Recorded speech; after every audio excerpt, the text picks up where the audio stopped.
Hello ನಮಸ್ತೆ, welcome back to my YouTube channel. ನಾನಿವತ್ತು ತೋರಿಸ್ತಾ ಇರೋದು ಕಡಲೆಕಾಯಿ ಪರ್ಸೆ, ಬಸವನಗುಡಿಯಲ್ಲಿ ನಡೀತಾ ಇರೋ ಕಡಲೆಕಾಯಿ ಪರ್ಸೆ. ತಮಗೆಲ್ಲರಿಗೂ ಸುಸ್ವಾಗತ, ಸ್ವಾಗತ. ಇದರದ್ದು ಒಂದು ಹಿನ್ನೆಲೆ ಇದೆ, ನಾನು ಚೊಕ್ಕದಾಗಿ ಹೇಳೋಕ್ಕೆ ಇಷ್ಟಪಡ್ತೇನೆ. ಆಗಿನ ಕಾಲದಲ್ಲಿ ಬಸವಣ್ಣ ಅಂದರೆ ಬುಲ್ ಕಡಲೆಕಾಯಿನ ನಮ್ಮ ಕಡೆ ಶೇಂಗಾ ಅಂತ ಹೇಳ್ತೀವಿ, ಅದನ್ನು ಬೆಳೆದಾಗ ಬಂದುಬಿಟ್ಟು ಹಾಳು ಮಾಡ್ತಿತ್ತು ಅಂತೆ. ಎಲ್ಲ ಜನರು ಡೈಲಿ ಹೋಗಿ ಹೊಡಿತಿದ್ರಂತೆ. ಎಷ್ಟು ಹೊಡೆದ್ರೂ ಅದು ತಿನ್ನೋದೇ ಬಿಡ್ತಿದ್ದಿಲ್ಲ. ಇಡೀ ಎಲ್ಲನೂ ತಿಂದು ಖಾಲಿ ಮಾಡ್ತಿತ್ತಂತೆ. ಎಷ್ಟು ಬೆಳೆದಿದ್ರು ಅಷ್ಟನ್ನೆಲ್ಲ ತಿಂದು ಖಾಲಿ ಮಾಡ್ತಿತ್ತಂತೆ.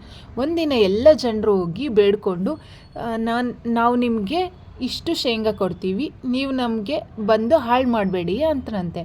ಅದಕ್ಕೆ ಬಸವಣ್ಣ ಅವರು ಒಪ್ಕೊಂಡು ತಥಾಸ್ತು ಅಂತ ಹೇಳಿ ಇಲ್ಲಿ ನೆಲೆ ಊರಿದ್ದಾರೆ. ನೀವು ಬಂದು ಆಶೀರ್ವಾದ ಪಡ್ಕೊಳ್ಳಿ.